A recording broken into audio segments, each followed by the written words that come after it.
ओम वक्रतुंड महाकाय सूर्यकोटि समप्रभ निर्विघ्नं कुरु मे देव सर्वकार्येषु सर्वदा सरस्वती नमस्तुभ्यं वरदे कामरूपिणी विद्यारंभं करिष्यामि सिद्धिर्भवतु मे सदा। ओम गुरुर्ब्रह्मा गुरुर्विष्णुः गुरुर्देवो महेश्वरः गुरुः साक्षात् परब्रह्म तस्मै श्री गुरवे नमः। ओम सहना भवतु सहनं पुनत्तु सह वीर्यं करवावहै तेजस्विनावतीतमस्तु मा विद्विषावहै। ओम शांति शांति शांति। ओम हरि ओम।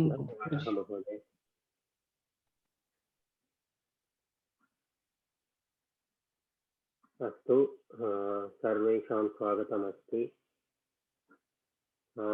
गतवारं वयं लोट्लकारस्य विषये किञ्चित् पठितवन्तः। किमपि प्रश्नः अस्ति वा, संशयः अस्ति वा?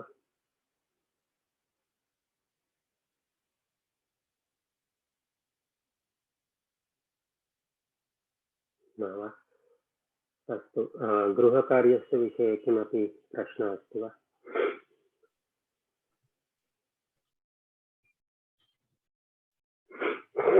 महोदय अतः यतः पुनः एकं प्रश्नम् अस्ति। I'm not clear. I'm not clear yet.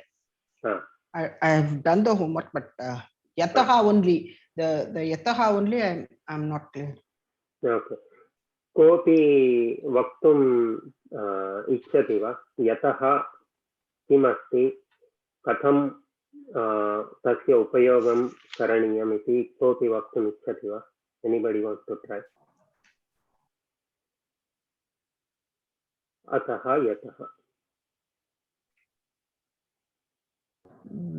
यतः because reason of it. महोदय वदतु महोदय। यतः is the reason of it, because it is so, because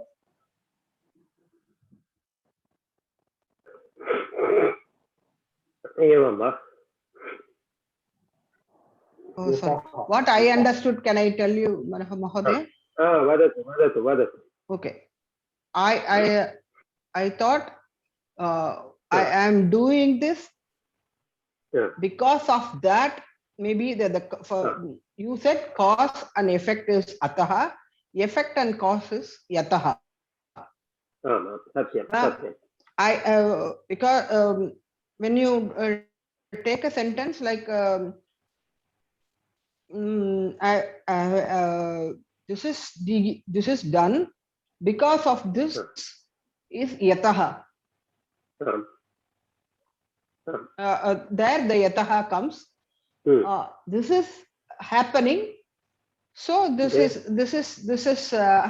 happened is ataha. So something happened, therefore something else happens, that is ataha. Something happened, and because of that something else happens, that is yataha. Cause and effect versus effect and cause. As you are rightly putting, I don't get the cause and effect. Astu. English is not going. Angla-bhashayam vadami. It is raining, therefore I did not go to the office. That is one thing. So it is raining, that is the cause. I did not go to the office, that is the effect, and those two are connected by therefore. Therefore. So ataha is therefore. Yes. Okay. Ataha is therefore. Okay, that's the point here. So cause and effect doesn't that doesn't go into my mind. So that's what. चिन्ता मास्तु अत्र पश्यतु slide मध्ये अपि अस्ति therefore ataha therefore. So that is one way of saying that. Another way of saying the same thing is I did not go to the office, it is raining. So how do you combine? I did not go to the office because it was raining. Mama udyogam na gacchati yataha vishtihi bhavati. मम न अहं गृह office न गच्छामि यतः वृष्टिः भवति. गच्छामि. अस्तु स्पष्टं वा इदानीं? I think Mahodaya, I translated each and every word in the homework and into Tamil and then tried to understand and did the homework. I think it was right. I don't know. Ataha, think of it as therefore. Yataha, think of it as because of. Okay. I did not go to the office because of the rain. Yataha. Okay. अस्तु किमपि अन्ये प्रश्नाः सन्ति वा? नो चेत् किञ्चित् अभ्यासं कृत्वा अग्रे सरामः. भानु महोदय, मम एकः प्रश्नः अस्ति. श्री सदाशिव ब्रह्मेन्द्रः महोदयस्य पिबरे रामरसम् इति भक्तिगीते पिबरे शब्दः किं रूपं महोदय? वयं पिबति, पिबन्ति, पिबतः इत्यादीनि रूपाणि अपठत्, किन्तु I don't remember having come across pibare. अतः इदं प्रश्नम्. सम्यक्, उत्तमं प्रश्नं. संगीतं द्वारा अपि संस्कृतं पठनं संस्कृतस्य पठनम् उत्तमं मार्गम् अस्ति. सदाशिव ब्रह्मेन्द्र, त्यागराज, पुरन्दरदास एते सर्वे संस्कृते तमिळभाषायां, तेलुगुभाषायां, कन्नडभाषायां बहवः गीतानि रचयन्तः. तस्मात् संस्कृते अपि बहवः गीताः सन्ति. तस्मात् संस्कृतं पठनम् उत्तमं मार्गम् अस्ति. किम् इत्युक्ते पैसिव् लिसनिंग द्वारा संस्कृतस्य अभ्यासं भवति. अस्माभिः किमपि प्रयत्नं न कर्तव्यं. Not necessary for us to do an active participation, and you get to listen to different ways of how Samskrita is used. एतत् चैत्र महोदया उक्तवती, तत् एकम् उत्तमम् उदाहरणमस्ति. पिबरे वयं न दृष्टवन्तः इतः पूर्वं, परन्तु तत्र पदद्वयमस्ति. पिबरे एकं पदं न, पदद्वयमस्ति. पिब रे. हिंदी भाषायाम् अस्माकं भाषायाम् अपि वयं वदामः खलु, रे करो रे, खाओ रे, चलो रे, रे दट् रे. Is it something like Sambodhana Mahodaya? Sambodhana eva. Parantu a friendly. So when you are talking to friends, you are chalo re, karo re, khao re. We say that, right? In Telugu Bhasha also we say that, are, ore, something like that. Yataha, the poet is addressing the tongue basically, because then he says rasane, so rasane again, that I think it's denoting the tongue. So poet is addressing the tongue, that, keep chanting the name of Lord Rama. So, I mean, I was thinking, would it be Sambodhana, but I had a doubt. Ataha prachami Mahodaya. Piba lot lakarava Mahodaya. Tvam piba. Tvam piba. Madhyama purusha ekavachana. Uttamam. Tvam piba. जिह्वां संबोधयति वा अस्मान् संबोधयति वा चिन्तनीयम्.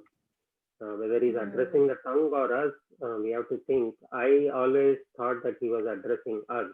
He was telling us, he was pleading with us, or he was guiding us. Tiba, Ramarasam Tiba, Re, Ore, Re. Hey friend, drink the nectar of Rama. So because he says rasane iti upyogam krutavan, ataha I was just thinking, easy. Of course, I mean, as you mentioned, he's of course addressing us, but I had that doubt because rasane he uses, right? That's why. Rasane kim asti? Padam rasane saptami vibhakti asti. Evam va? Rasane, yeah, but the line says, O tongue. That's what I saw the translation. Mahodaya. That's what I saw. O tongue, so chant the name of Lord Rama. Astu, evam va, astu. Astu, prayah jihvam eva saha sambodhayati, prarthayati, he jihva, Ramanamam pibatu, Rama rasam pibatu, Ramanamam vadatu. Yeah, drinking the essence of Lord Rama. That's what I read in the translation. It was very beautiful, but so I just wanted. I was curious. Astu, piba and re, padadvayam. Re. Re, ore, ere. Parantu ekam vishayam krupaya manasi sthapayatu. आङ्ग्लभाषायां किमपि अनुवादम् अस्ति सर्वे सर्वत्र सर्वदा सम्यक् नास्ति. They just make a general translation. They give the gist. They don't give always the proper translation. I have seen that in many places. They mix up prathama purusha, uttama purusha, and if you are learning Sanskrit and trying to read it, it gets confusing a little bit. But for the population, it's good enough because they all they need at that time is the gist. Parantu yadi Sanskritam dwara artham jnatum ichhati chet sarvada anuvadam samyak nasti. Etat api manasi sthapayitva patatu Anglabhashayam anuvadam. Astu Mahodaya, dhanyavadah. Uttamam margam sangeetam dwara Sanskritam. Bahavaha, more than thousands and thousands of very beautiful songs, Purandaradasa, Tyagaraja, Sadashiva Brahmendra, the list goes on and on and on. And the good thing is they also sang in Telugu, Tamil, Kannada, sometimes Marathi. At that time, people lived together. There were no linguistic-based states and all of that. So people picked up other languages very easily. And so their compositions are set to very beautiful music. So just by listening, not only do you feel peaceful, but you also have the passive effect of learning something. Prayatnam karatu, uttama margam. Astu, kimapi prashna asti va? Anyam prashnam. No chet agre saramaha. Vadatu, Vijay. I'm saying homework we are writing, it's not getting over. Akshaya Patra asti. Kamadenu. So I hope I'm able to submit on time. Otherwise, first time I'll have to be late. Anyway. Aham janami dirgha asti, parantu because it's good to write the whole sentence, right? We don't want to only write the answer words. So we are writing full sentence. So that's taking a little longer. But the you may think of lots of bad things about me, but never, not at all. It's a good exercise. I'm telling you, I'm learning in the process. It's a good exercise because you're writing so many examples, it gets registered. I'm only joking. I know you're all Uttama people. You won't do that. But it registers, like you said, it gets registered. Yes. Even I used to do the same thing. I still do the same thing. I get annoyed when I have to write long sentences for my homework, but then over a period of time, somehow it registers. Yes. It's useful. Astu, agre saramaha.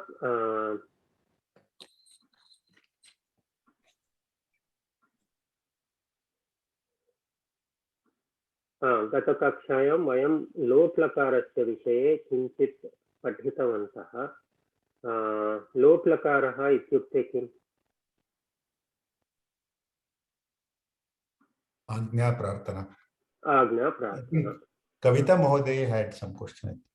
एवं वा? पृच्छतु महोदय. But we can't hear her. Mute मध्ये अस्ति. न श्रूयते महोदय. न श्रूयते. She's unmuted, but we can't hear her. Something wrong with her microphone. Let प्रयत्नं करोतु.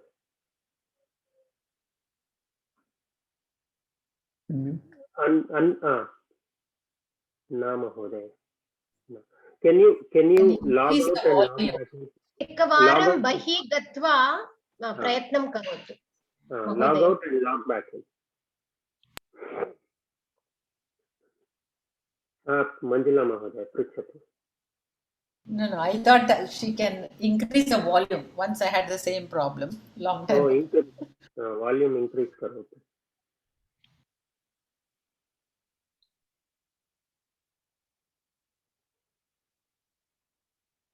Or try logging out and logging back in. Most likely that will fix the problem. Astu, lotlakara ityukte agnya prarthana. प्रथम पुरुषे पठ धातोः लोट्लकार रूपाणि कानि?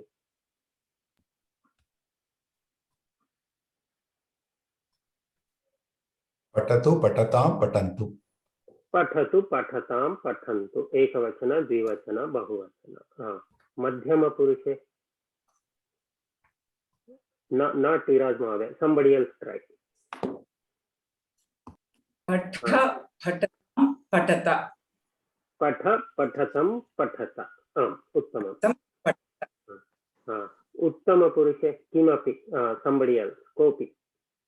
Not Viraj Mahoday, not Sudha Mahoday. Somebody else try. Patami patavaha patamaha. Tani patava patama. Patani, not me. Patava. Visarga nasti. Patani, patava, patama. And it is Agna Prarthana. Let me do it. Let the two of us do it. Or Prarthana. May the two of us do it. Same way for Madhyama Purusha and Prathama Purusha.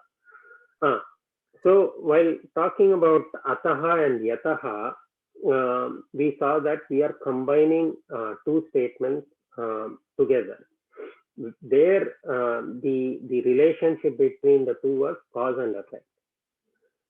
There are many other ways of combining different statements.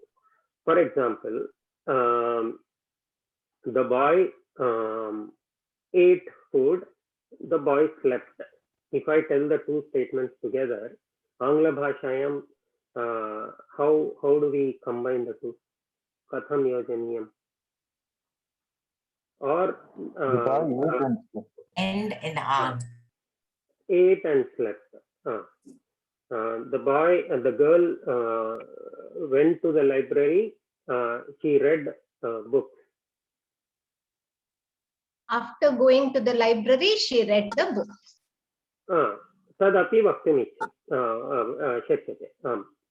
Or she went to... No, she went to the library and read a book. Right. So we can do and, we can combine using and. We can say after going to the library, she read the book, or she went to the library and then read the book. But the important thing is there is an order to how the two actions are performed. First one action is done and then the second action is done. The boy ate and then he slept. The girl went to the library and then she read the book. So the same thing you can say in a slightly different way. After going to the library, she read the book. After eating, the boy slept. Or another way of saying the same thing is, having gone to the library, the girl read. Having eaten food, the boy slept, something like that. So we have this specialty in English. We are going to study the same thing in Sanskrit, how it is.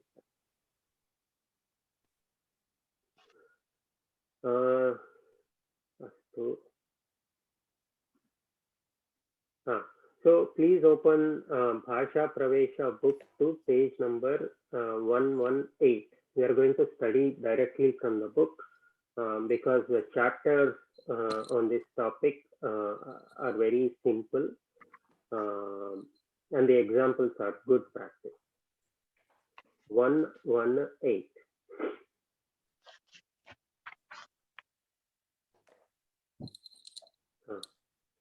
Usha Mahoday, Pathatu, Arambham Karotu. Starting from the chapter heading.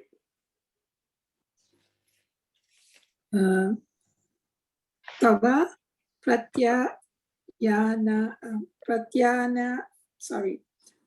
Tava Pratyayantani.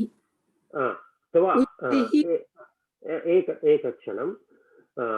Kritva, Katvana, Tva, half, it is half ka and half ta. Tva. Tva. Pratyayantani. Pratyayantani. Pratyaya antani. So what is pratyaya? Uchchehi patantu. What is pratyaya? What does pratyaya mean? Pratyaya is something that won't change. Avyaya. That is avyaya. Suffix. Suffix or transformation. Something that we add to either a prakruti,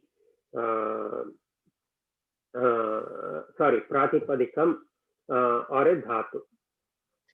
For in the case of Namapadam, the suffix or the transformation we add to pratipadikam, or in the case of a kriyapadam, that we add to a dhatu to make it into a usable word. So that is pratyaya. Tva pratyaya antani. Antani means it is getting added at the end. Anta and antani. So words. Tva pratyaya antani. Words that end in the tva pratyaya. That is what the chapter heading means. Okay. Astu. Arambham karatu. Anantaram patatu. Do I read the Uchchehi? Uchchehi patantu avagachantu cha. Patantu avagachantu lotlakara prathama purusha bahuvachanam. Hello. Astu. Harish. Harisha. Tatra halanta nasti. Harisha.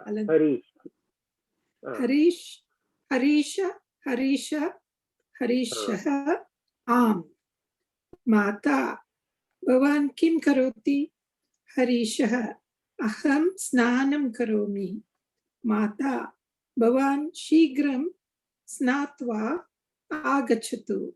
Astu. Dhanyavadah. Harisha kim asti?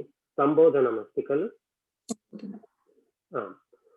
Parantu dvitiye vakye Harishaha asti. So that is the karta. In first sentence, Harisha, Sambodhanam. Hey Harish or Hey Harisha. In second sentence, Harishaha. So prathama vibhakti ekavachanam pullinga. So artham kim mahodaya, these 4 sentences, what is the meaning? Bhavan kim karoti, what are you doing? Aham snanam karomi. I am having my bath. I am having my bath. Astu, uttama. Bhavani mahodaya, anantaram patatu. Mata.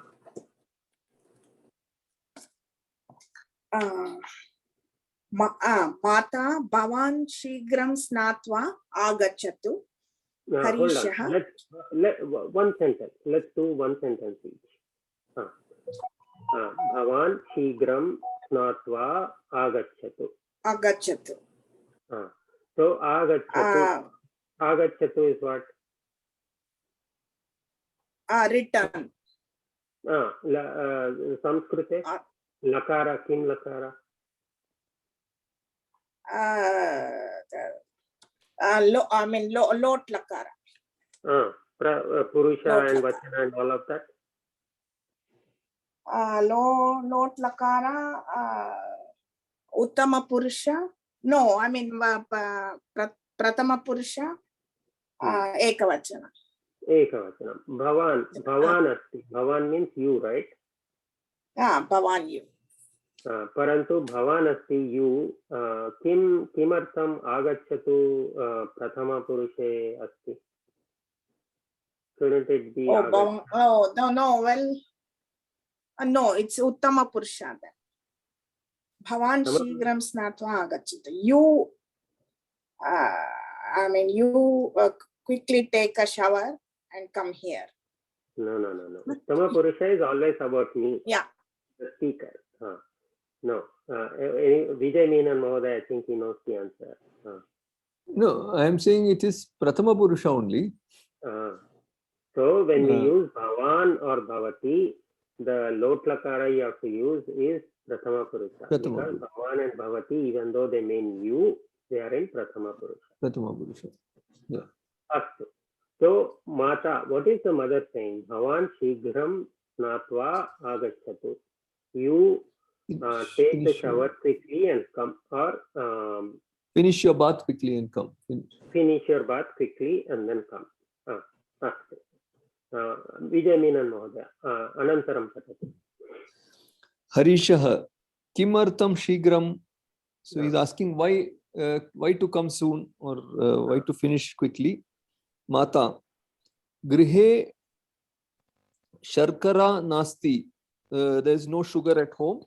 Bhavan apanam gatva sharkaram anayatu. Dhanyavadaha. Vadatu. Artham kim? Bhavan. Bhavan apanam. So go to the market. You go to the market and bring sugar. And bring sugar. Uttama. Dhanyavadaha. Is it shop? No, shop. Apanam is shop. Apanam is shop. Prashant Mahoday, anantaram vakyam patatu. Harishah. Harishah, matah, kim vastram dhritva gacchami. Artham kim? He's asking which vastram. This one I don't know. Dhritva gacchami. Vastram. In which bag should I bring? Vastram. What is vastram? Vastram is like cloth. Like in which cloth should I bring? So vastram is cloth, cloth, whatever. Gacchami. No, wait. Gacchami. I should go, or I go. So what which should I wear and go? Which clothes should I wear and then go? Or having worn which clothes should I go? Uttama. Sukanya Mahoday.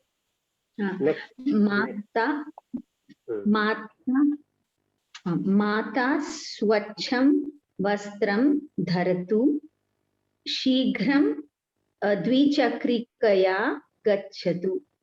Mother saying, swachham vastram dharatu, wear clean clothes. उत्तमम्. अत्र धरतु किं लकार अस्ति? धरतु.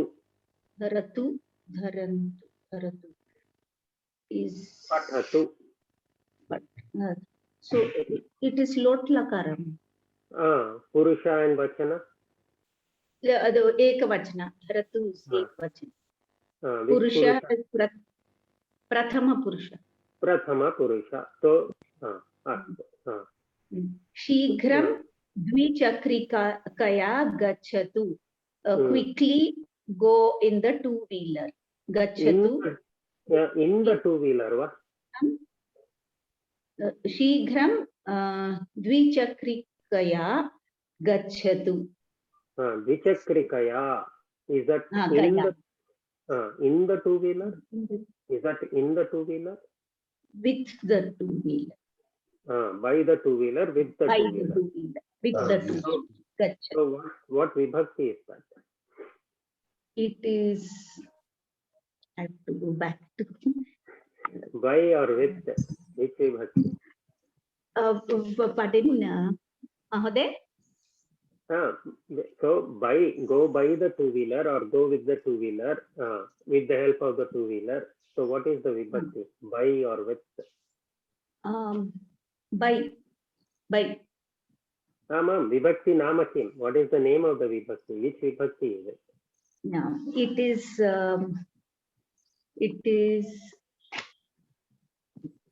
I have to look into the book and check. Vibhakti. Tritiya. Tritiya.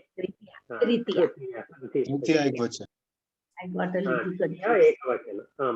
Tritiya ekvachana. Tritiya ekvachana. अस्तु अस्तु उत्तमं धन्यवादः. भाग्य महोदय अनन्तरं पठतु.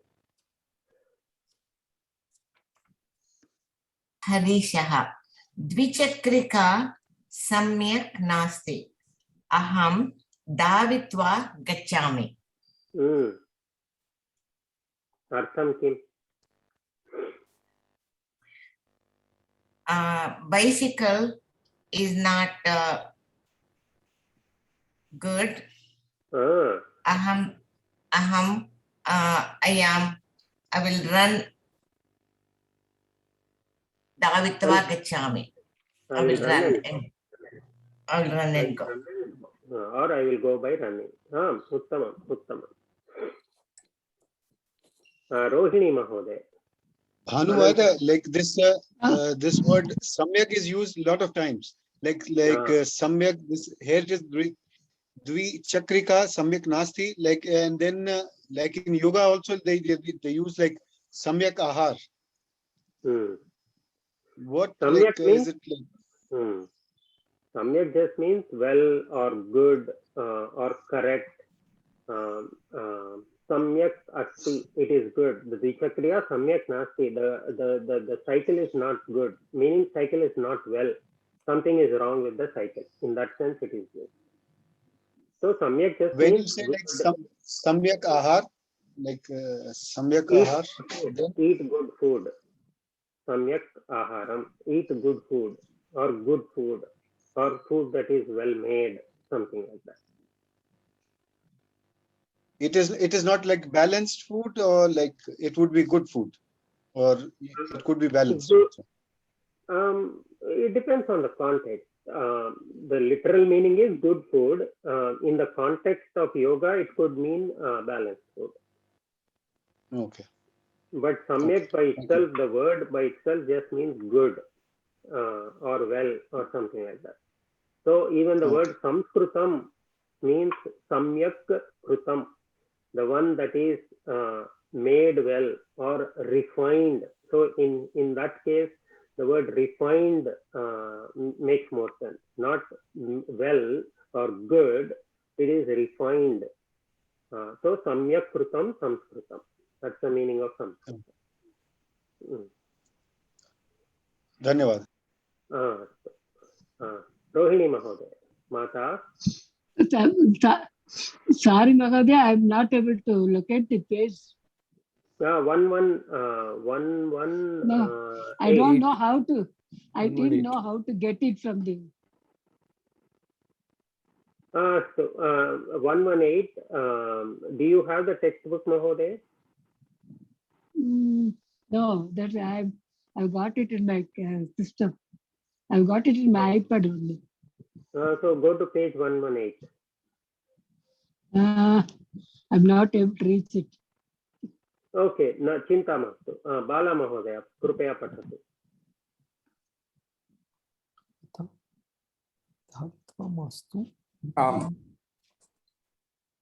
माता धावित्वा मास्तु मंदं चालित्वा गच्छतु आपने सर्व चालित्वा न चलित्वा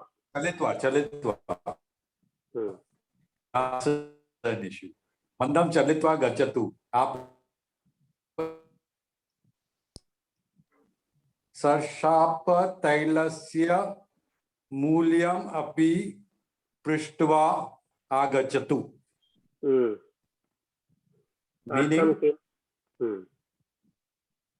Meaning Davitva Mastu, don't go running.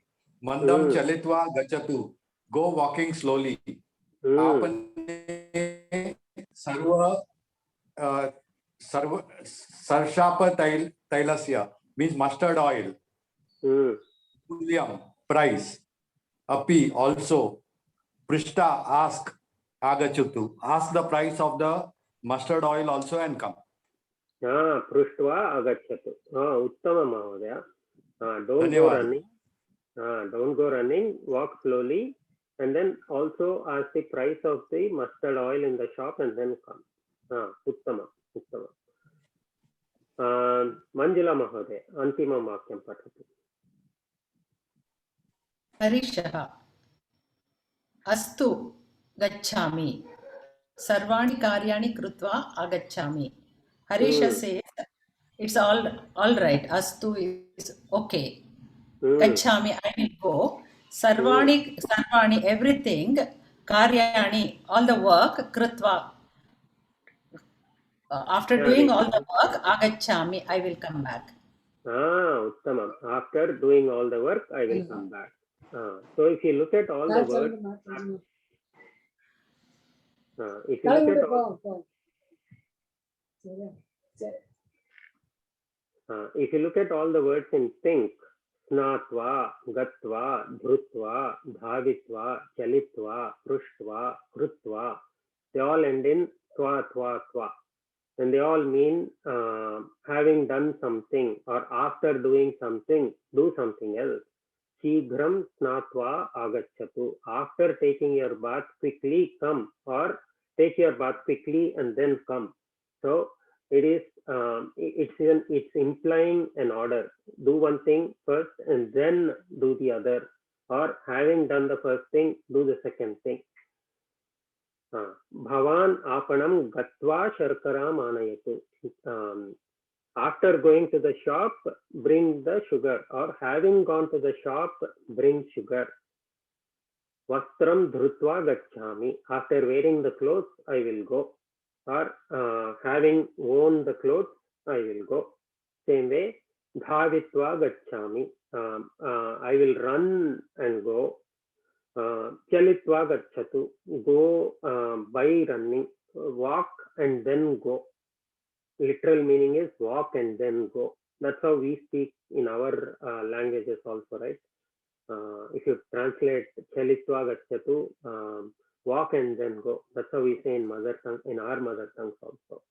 Doesn't translate well into English, but that's how we say it in our languages also. Prushtva agachatu. Having asked the price of mustard oil, come back, or ask and then come. And lastly, as Manjula Mahodaya said, sarvani karyani krutva agachami. After finishing everything, I will come, or after having finished everything, I will come. So all these words in think that are highlighted, they imply an ordering where you do the second thing after doing the first thing. So this, and if you notice, all of them end in twa, twa, twa, twa. So that is why it is called twa. The pratyaya, the transformation or the suffix that we add to the dhatu is called the twa pratyaya. And when you apply the twa pratyaya to a dhatu, the ending becomes twa, twa, twa. Snatva, gatva, dhrutva, dhavitva, chalitva, prushtva, krutva, ityadi. Spashtam? Bhanumadaya, so when you use twa, it will always have two verbs, is it? One after the other? One after the other, but the first one gets transformed into twa. Twa. Okay. Satyam, uttama. There are two actions. The first action gets converted into twa. The second one remains as a proper normal kriya padam. Okay. So if you look at the table, it lists so many of the twa pratyayas. Pathati, patitva, bhramati, bhramitva, ityadi. But look at rachayati. So it's not rachitva, it is rachayitva. Same way tolayati, tolayitva. So if the kriya pada ends in yati, ti only, but if there is a ya in front of the ti, then the twa anta, twa padam also will have yitva instead of just twa. So rachayati, rachayitva, tolayati, tolayitva. Vadati also different, no? Vadati is uditva. Vadati is uditva, uttamam. Pashyati drishtva. Gayati. Gayati, it is not gayitva or something else. Gayayitva, it is gitva, having sung or after singing. Smarati, smrutva. It's not smaritva, it's smrutva. Pruchati. For vadati, some places it's uktva, isn't it? Uttvapi, uttva, vaditva, both, uditva, uktva, both are correct. Okay. Dhanyavad. Smarati, smrutva, krinati, it's kritva. And nayati, it is not nayayitva, it is nitva. Janati, nyatva. Dahati, burns. Dahati is burning, burns. Parantu tasya tvanta rupam asti dagdva, having burnt. Pachati, paktva. Pashyati, društva. Društva, with društva we have a Bhagavad Gita shloka in the first adhyaya. Does anybody remember? दृष्ट्वा तु पाण्डवानीकं व्यूढं दुर्योधनस्तदा आचार्यम् उपसंगम्य राजा वचनमब्रवीत्. We have a walking, talking Bhagavad Gita in our group. Društva tu Pandavanikam. So having seen the Pandavas army that was arranged in a in a nice manner. So that is what it means. Having seen that army, or after seeing the formation of the Pandava army. So društva, having seen, or after seeing. Pruchati, prushtva, karshati, krushtva, ityadi. Dadati, our friend. Dattva. Dhyayati, dhyatva. Shrunoti, shrutva. Astu, in the next page, Abhyasa 1, it is straightforward. We will take it up for homework. Let us do some sentences from Abhyasa 2.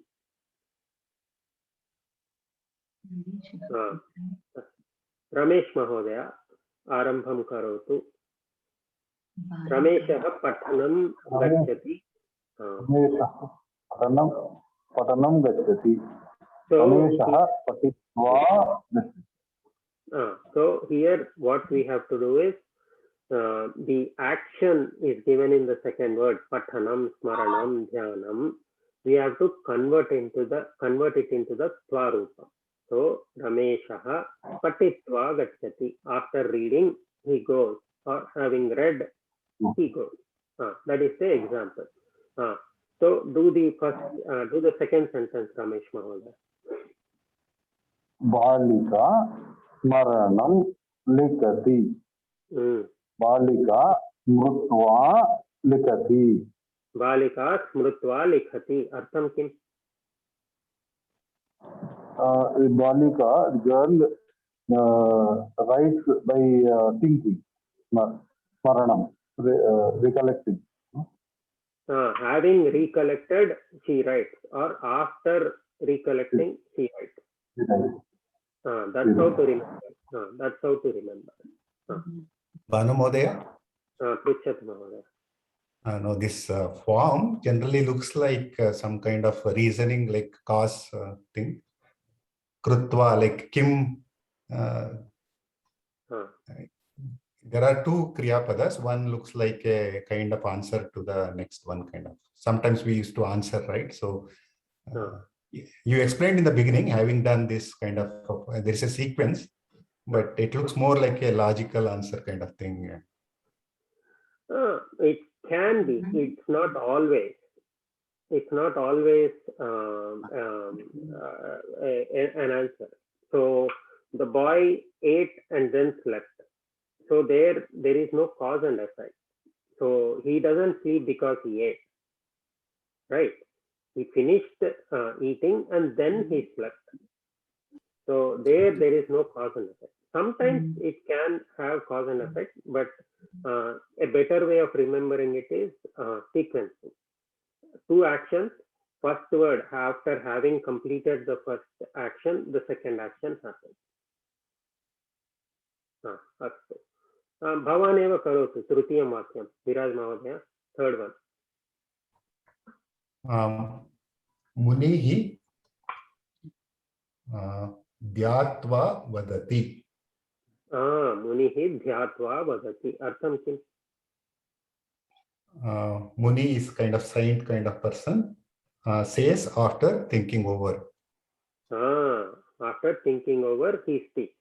The Muni speaks after thinking over. Uttama. Kasya kramaha asti.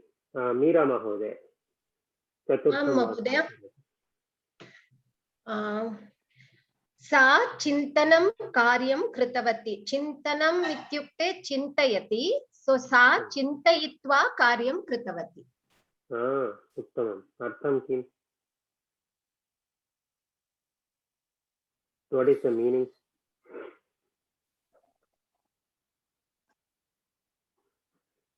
न श्रूयते मीरा महोदय. We cannot hear you. She does her work after thinking. After thinking. सत्यं. चिन्तनम् अनन्तरं कार्यं करोति. सत्यं. नारायणन् महोदय अनन्तरं करोतु. Sorry, Banu Mahodaya, Dhyanam is thinking or meditating?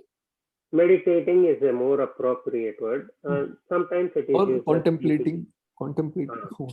Contemplating, thinking deeply, meditating. Literal meaning is meditating. Dhyanam. It's one of the it is one of the parts of yoga, right? Narayanan Mahodaya. Vadhuhu Smaranam arudata. Arudat. Vadhuhu smrutva arudat. Vadhuhu smaranam krutva rodanam karoti. उत्तमम् उत्तमम् उत्तमं वधूः स्मरणं कृत्वा रोदनं करोति उत्तमम् अर्थं किं महोदय she cries after remembering things he vaduhu vaduhu pullinga strilinga va vadu bride but word aksharam vakyam pullinga asti na ukaranta strilinga ukaranta strilinga shabda so vaduhu she keeps remembering the past or remembering things. I mean, remembering is anyway past only. On remembering, she cries. On remembering, she cries. After remembering, she cries. Mahoday, here Vaduhu is Prathama Vibhakti. Strilinga Shabda. Ukaranta Strilinga Shabda. Ukaranta Strilinga Bahuvachanam. Ekavachanam. Vadu is. We haven't studied that form. We will study. But this sentence, no, Narayan Mahodaya said it differently. So we don't say smaranatva, smaranatva. Smritva. Okay, smritva. Karoti or something you said krutva, no? Yeah. Smaranam karoti. Yeah, it should be smritva, no? Smaranam karoti anantaram. He was explaining. He said in style. It's like this, Mahodaya. He used the two forms. Smrutva, after thinking, smaranam krutva, meaning the same thing only. Smaranam krutva, after remembering. Okay. One is used So as a noun form. Let's look at the next abhyasa. Let's go to the next page. It will become more clear. The remaining sentences in number 2, we will take it up for homework. Number 3, let's go to number 3. Vijay Meenan Mahodaya, let's start. Okay, first one is done. Should I read that? Balakah snanati. Patatu. Okay, Balakah snati vidyalayam gacchati. So sentence becomes Balakah snatva vidyalayam gacchati. Ekam nimisham Viraj Mahodaya atra pashyatu pratamam Balakah snati. The boy takes a bath. Vidyalayam gacchati. He goes to the school. So it is two separate sentences. There is no cause and effect here. So he is not going to the school because he has taken a bath. It is just a sequencing. It's an ordering. After taking the bath, he goes to the school. Spashtam va?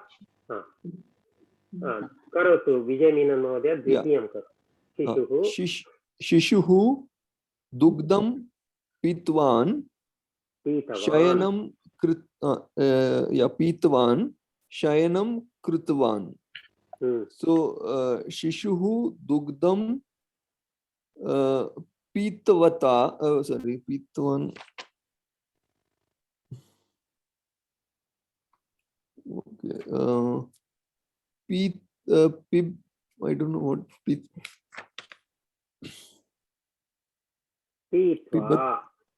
Pitva. Okay. So Shishuhu dugdam pitva shayanam krutvan. Krutavan. Halanta nasti. It's not krutvan, it is krutavan. Halanta nasti tatra. Artham. After the baby, after drinking milk, went off to sleep. Satya. Ramu Mahodaya, next one. Balika. Balika alikat shaitavati. Balika likitva shaitavati. Having written, she slept. Uttamam. After writing, she slept, or having written, she slept. Uttamam. Chaitra Mahodaya. Bhrataraha.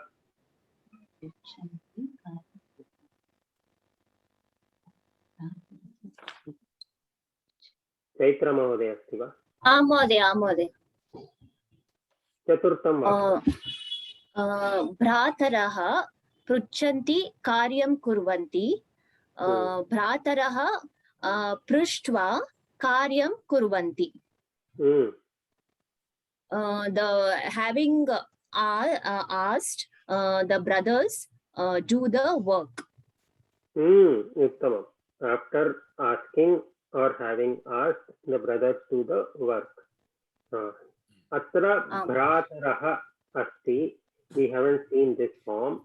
It is a rukaranta pullinga shabda. Bhratru.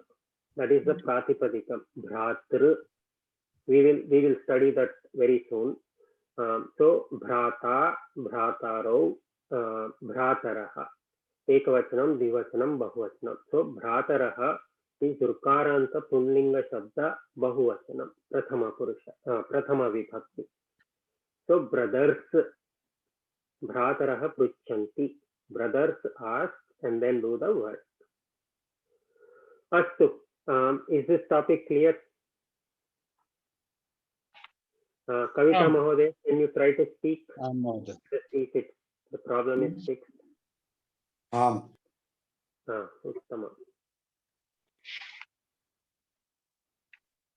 न श्रूयते. इदानीमपि न श्रूयते. Bhanu Mahoday, for Prichanti. Kavita Mahoday. Sorry. न श्रूयते. Mahodaya? इदानीम् आमामाम्. इदानीम् आमाम्. Do the next one. We will do that as the last. Toshayami artham kim? Toshayami. Kutra asti? Karya asti. Karya asti. To praise.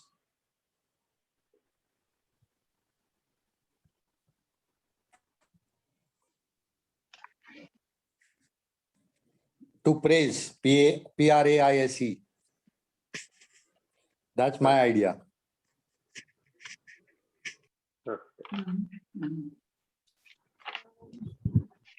Grilkarye, page number 205.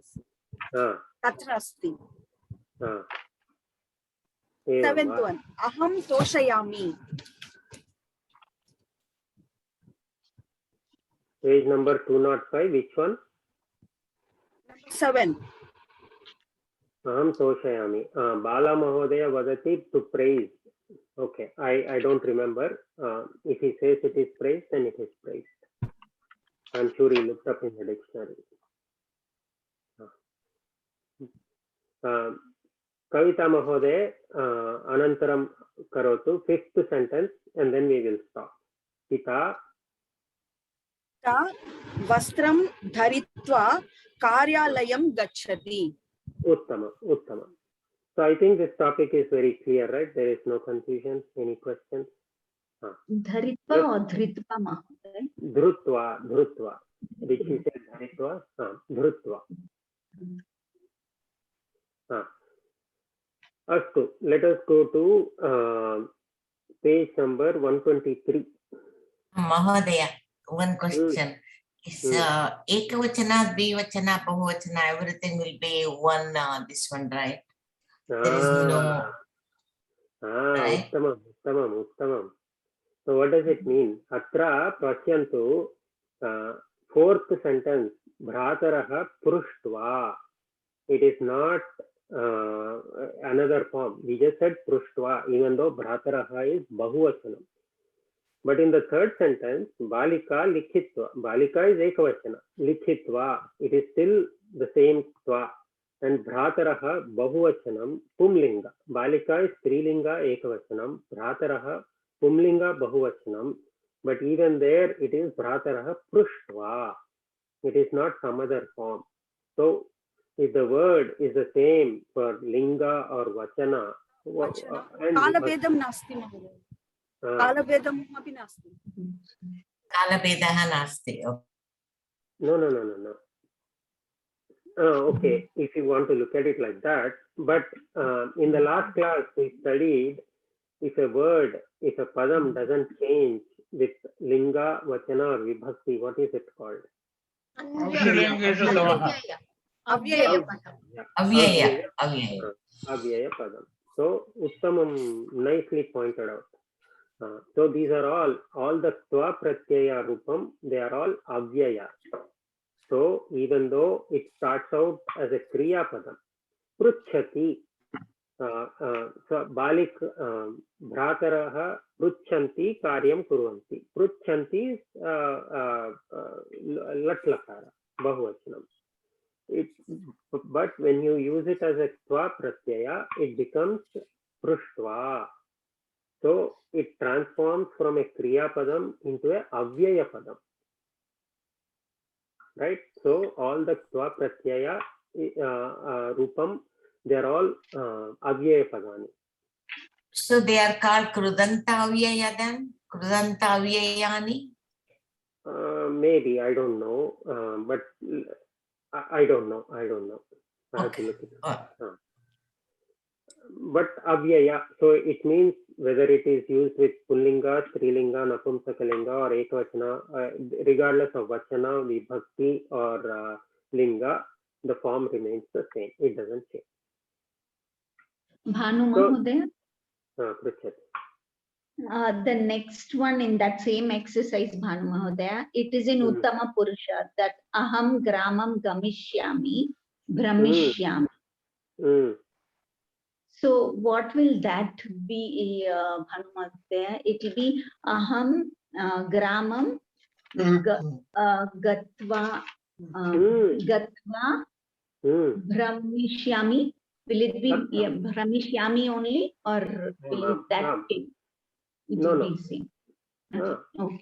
If you look at the other sentences, for first sentence, gacchati remains gacchati, krutavan remains krutavan.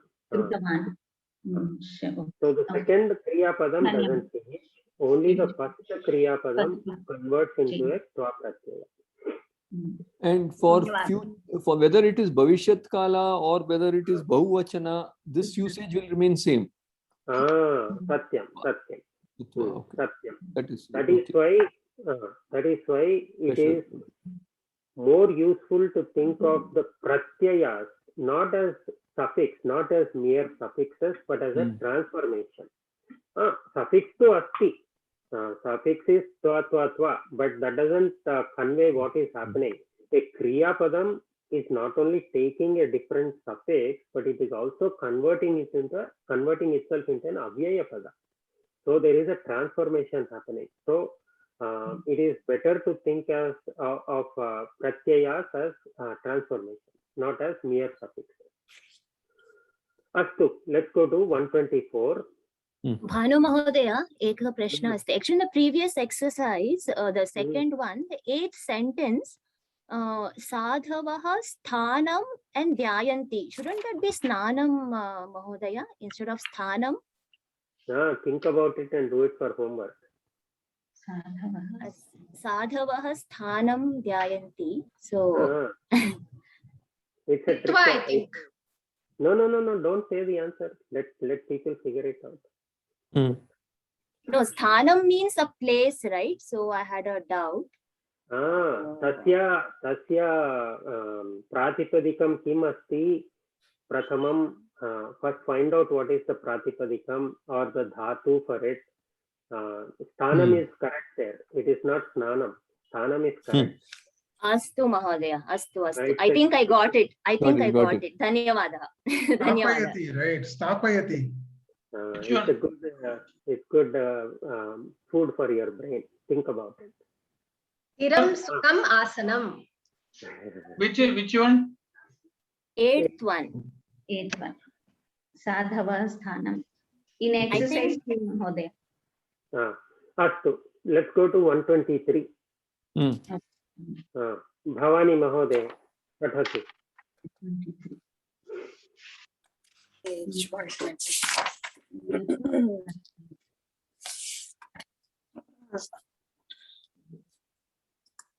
Okay. Etat sambhashanam uccaihi patantu. Balakah. Read the chapter heading. Lyap pratyayantani. So we studied twa pratyayantani. Now we are studying lyap pratyayantani. Let us see what lyap means. Agre gachati. बालकः पितः सेवाफलम् आवश्यकम् आवश्यकम् पठतु अनन्तरं पठतु. Read the first four. प्रदीपः अस्तु आपणिकं प्रति भोः द्वे सेवफले ददातु. आपणिकः स्वीकरोतु श्रीमन्.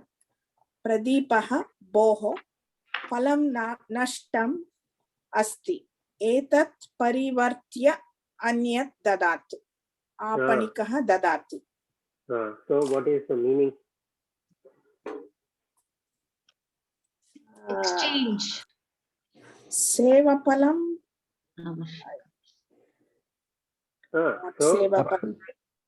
first the boy says, father, we need sevapalam, apple. Oh, okay. So the father says, the father says to the shopkeeper, father says to the shopkeeper, I need whatever, I want to get apple. Astu apanikam prati dve sevafale, 2 apples. Dve. Okay. We have to be, now we are reading Sanskrita, we can't just give the gist of sentences. We have to be very careful in translation. 2 apples. Apanika kim vadati. Swikarotu Shriman. Please, I mean, Shriman, respected sir, please take. Swikarotu, please take. Shriman, respected sir, please take. Atra Shriman padam kim asti?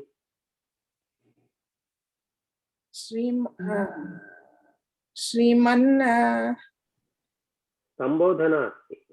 Sambodhana. Sambodhana. So in our languages we call it Shriman mostly, but in Sanskrita when you are addressing it is Shriman, not Shriman. Astu. Anantaram. Pullinga shabda. Boho is also Sambodhana. Sambodhana. Palam nashtam asti. Nashtam is spoiled. Let us say take it as spoiled. Oh, nashtam. Okay.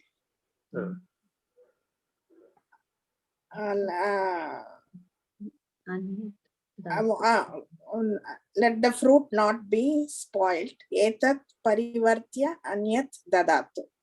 No. It's not let the fruit not be spoiled. The fruit is spoiled. Asti.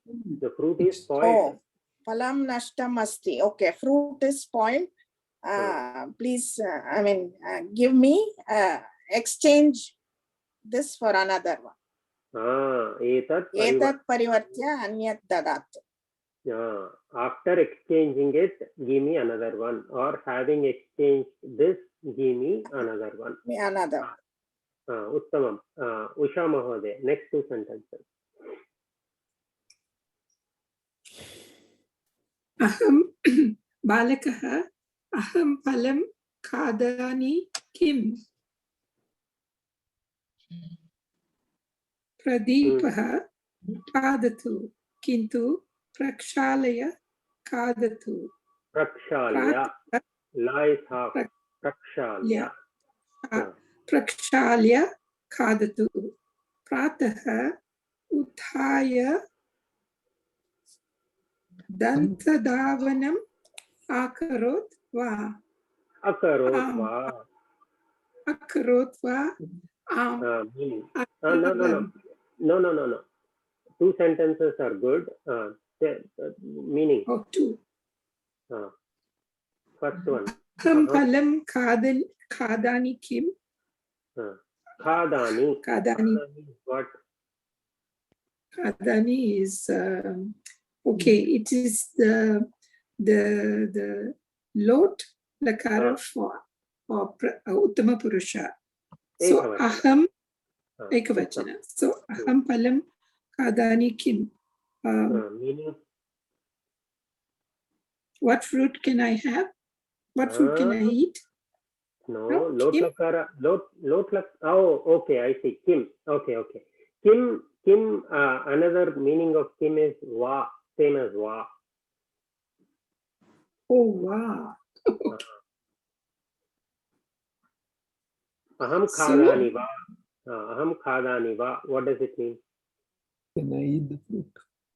Can I eat the fruit? Yeah. May I eat this fruit, or let me eat this fruit? Shall I eat? Shall I eat? Oh, can He's asking. He's requesting his father. Prarthana. Lotlakara. Astu. Uttamam. So his kadatu says, please eat. Kintu prakshalya kadatu. So, but eat prakshalya after washing. After washing. So wash it first and then eat. So again, there are two actions: wash, eat, and it's a sequence. Wash first and then eat. After washing, eat. Pratah uthaya dantadavanam akarotva. In the morning, akarotva. So in the morning, did you brush your teeth? After waking up. Uthaya. After waking up or having woken up. After waking up, did you brush your teeth? Did you brush your teeth? So there again, there are two kriya padas: waking up and brushing the teeth. Danta dhavanam. Uttamam. Dhanyavada. Shri Vidya Mahoday, next two sentences.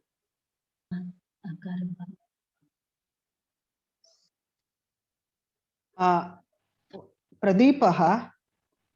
No, Balakah am akaravam. The boy says, yes, I have done. Or I did. I did. Akaravam, I did. Pradeepah uttamam idanim bhavan shigram griham gatva syutam svikritya agachathu. Aham bhavantam vidyalayam prapayya karyalayam gamishyami. Pradeepah says uttamam, good. Uttamam or idanim bhavan shigram graham gatva. Idanim, from here, please. Now, bhavan shigram griham gatva. Please go to the house quickly. Sweet griham. Having gone home. Gatva. After going to the house quickly, shutam svikritya agachatu.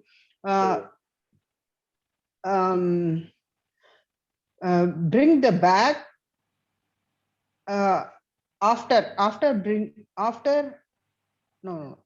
bring the bag and return. Return after, come back after bringing your. Come back. Okay, come back after taking the bag. Bringing. Come after taking your bag. Okay. Aham bhavantam vidya. One second. Atra pashyantu gatva asti. Gatva we already saw. Tva pratyaya. Yes. So it is not go, it is having gone. So he's having saying, gone. After going home and after taking your bag, come here or come. So, swikrutya, after taking your bag or having taken your bag. Parantu atra pashyatu, in one form there is gatva, tva, but in another form, the one in sync is swikrutya. It's not swikrutya. svikrutva, it is svikrutya. Okay. But both of them imply ordering, sequencing, where two actions are happening, and having done the first one, do the second one. First one is gatva, after going. Second one is svikrutya. It's the end, the ending. The word is in a different form. Svikrutya, not svikrutva. We will see why that is so. Svikrutya agacchatu. Anantaram. Aham bhavantam vidyalayam prapayya karyalayam gamishyami. Bhavantam means you all. Bhavantaha is you all. Bhavantam. Bhavantaha.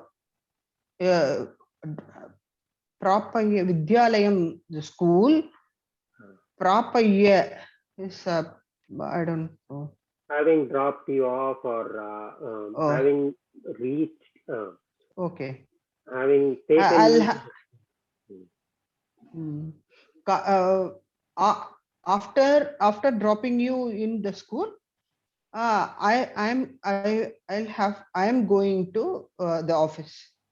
Prapaya, dropping is colloquial. I mean, how we would translate it into English, but literally after reaching you to the school. It's not a good translation. It doesn't translate well, but that's how it is.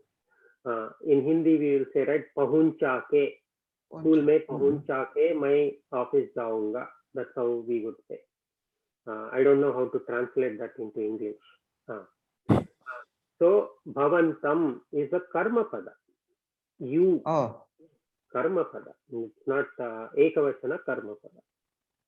So, ditya vibhakti. You. After having reached you into the school, I will go to the office. After bringing you to school, I think. After bringing you to school. Mahodaya, is it in Dvitiya Vibhakti? Bhavantam Vidyal. Bhavantam is Dvitiya Vibhakti. Vibhakti. Mahodaya, Bhavantam Vidyalayam is Visheshana Visheshaya, right? Vishesha, right? Parantu that it is Dvitiya Vibhakti only, right? Dvitiya only. Bhavantam Vidyalaya, your school. No. After dropping you at your school, Dvitiya Vibhakti. At your school, Bhavantam Vidyalayam. Shashtiva. Bhavantam Vidyalayam. So do we get two Dvitiya Vibhakti side by side here, Bhavantam and Vidyalayam?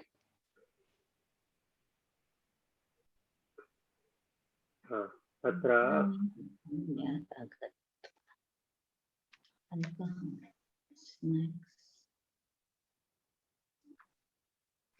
vadami, ekam nimisham, vadami.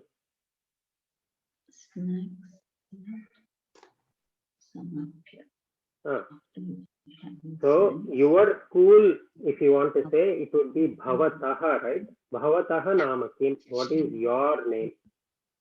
Parantu atra bhavantam asti. So Dvitiya Vibhakti. Bhavat Shabda Pullinga Dvitiya Vibhakti Ekavachanam is Bhavantam. We haven't studied it. It's like Aham Tam Vidyalayam, like that. Tvam Vidyalayam, like that. Mahodaya, Bhavantam is not Tvam.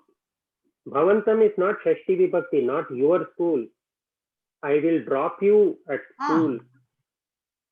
So it is Dvitiya Vibhakti. That is what I've been saying. Dvitiya. Okay, I also was saying. Okay. You are.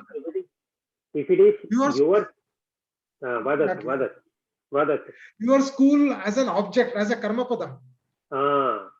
But if you want to take literal translation, your school, it will be bhavataha. Okay.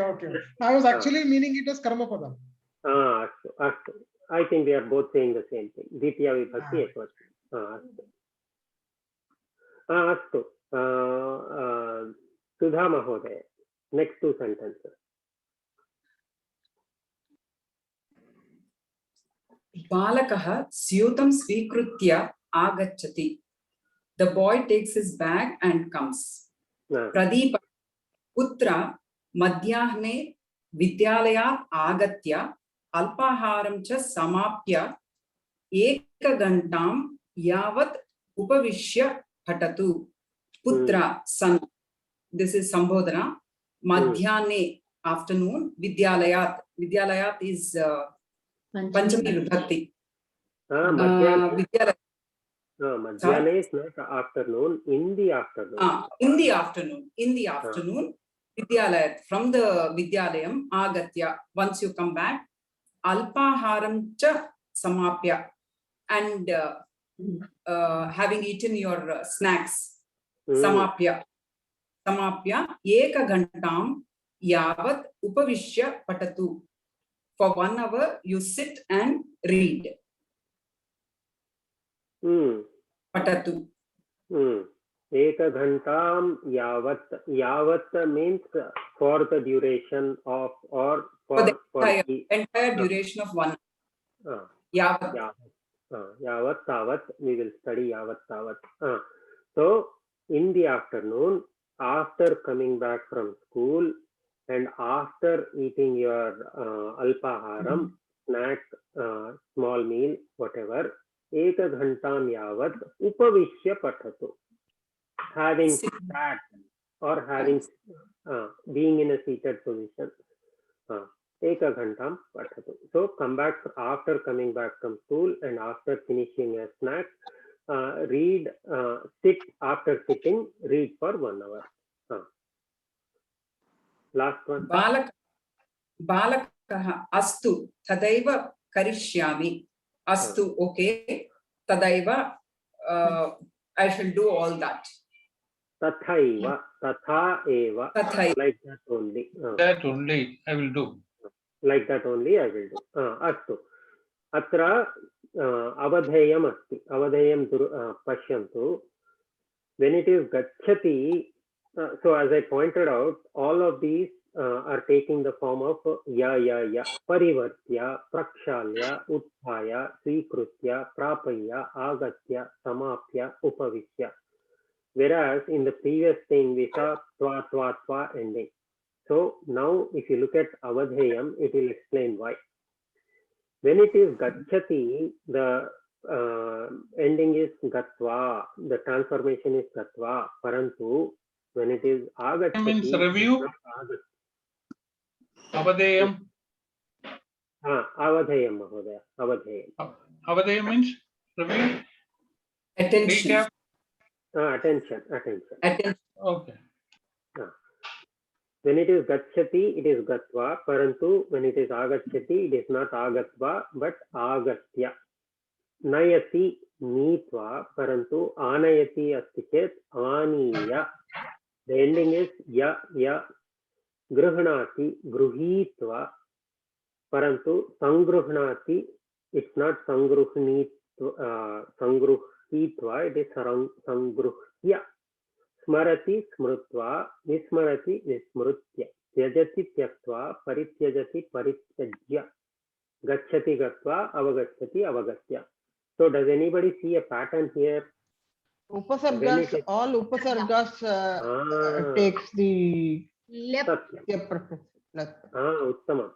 So when there is an upasarga, the transformation happens into the lyap form and not the tva form. That is the difference. So when there is no upasarga, tva, when there is an upasarga, lyap. So these endings that end in ya, utthaya, prakshalya, svikrutya, that is called a lyap ending, lyap pratyaya. Okay, svikritya is also, okay, svi is the upasarga. Karotu, kru dhatu, to that you add the svi upasarga, so svi karoti. Karoti does svi karoti accept or take. Okay, got it. So whenever it's upasarga, it is lyap.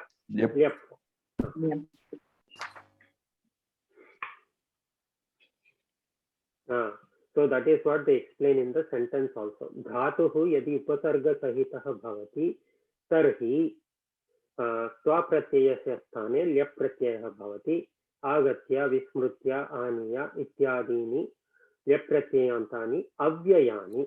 So these are also avyaya.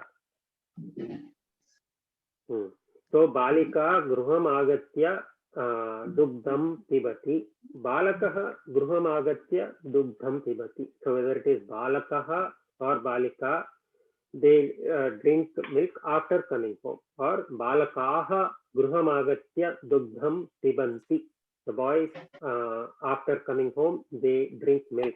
So agatya doesn't change based on vachana or linga or vibhakti. So agatya remains agatya, and that is why it is called an avyaya. Lyabantani ityapi tesham nama. So their name is Lyabanta.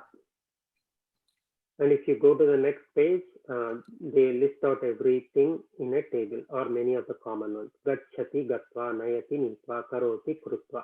So karoti is krutva. That's a different form. Smarati, smrutva. So if it is instead of smarati, vismarati. Vismritya. Vismritya.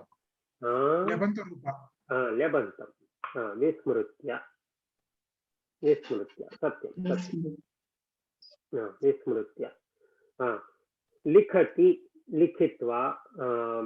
Vilikhati, vilikhya. So there the upasarga V is there. So it's not vilikhitva, it's vilikhya. So here this table, the second column is all the tva antas. The last column is all the lyab anta. So as you can see, whenever there is an upasarga, it's a lyab form. So the exercise is very similar, same as tva. Instead of the tva form, we have to do the lyab form. Prashna santi va?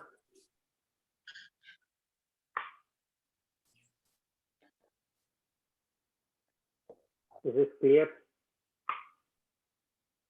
Let us do one or two abhyasas in the remaining time.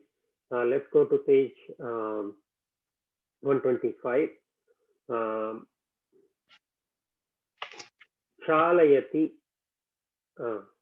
So if it is only chalayati, what will be the form? Tva form? Chalayitva, right? Chalayitva.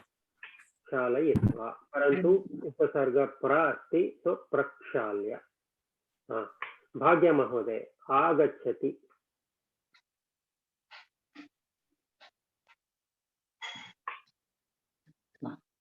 Agamitva. Oh, I had to say lap or tva pratyam. Both. Do the tva for the non-upasarga form and do the lap for the upasarga form. Okay. Gachati gatva. Agachati agamya. Agatya. Agatya. Oh, I'm sorry. Agatya. Sorry, Agatya. Vijay Menon Mahoday. Pranamati. Pranamati. Namati. Namatva. Natva, right? I thought that's Natva, what is it it? That's how I Namati, oh sorry. Namati, Natva. Natva, sorry. Natva. Okay, Natva. And Pranamati is Pranamya. Okay. Pranamya. There the Natvam comes. Pranamya. Pranamya. Pariganayati, Pariganaya. There it is not Pariganya, Pariganaya.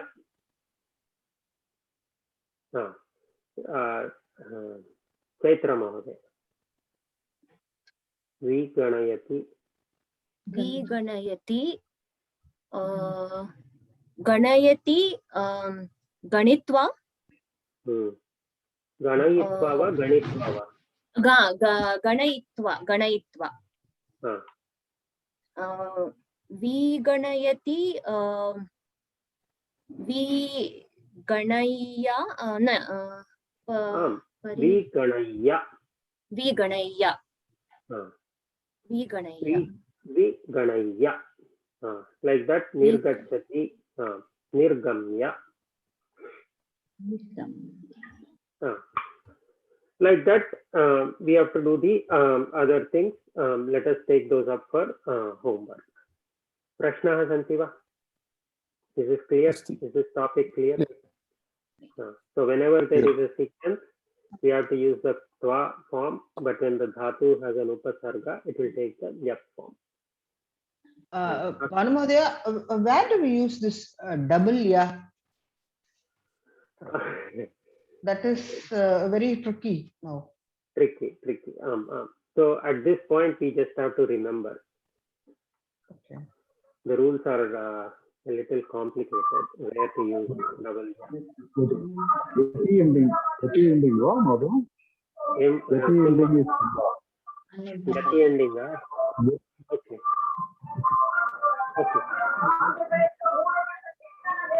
All yati endings are ya. Not necessarily. There is next one example which says achadayati. It is achadya. So I think it is selected. If you look at the last one in the table, vicharayati, it is not vicharaya, it is vicharya. So the rules are a little complicated. We cannot say very clearly do this and that. For now, at our level, we have to memorize. Astu, if the time is up, let us stop here. If you still have more questions, I will stay back for a few minutes. You can ask me. Sri Vidya Mahoday, Mangala Shlokam Uktva Samapayama. Om Purnamadaha Purnamidam Purnat Purnamudachyate Purnasya Purnamadaya Purnamevavasishyate. Om Shanti Shanti Shanti. Harihi Om Shri Gurubhyo Namaha. Harihi Om. Dhanyavadah Mahoday. Dhanyavad.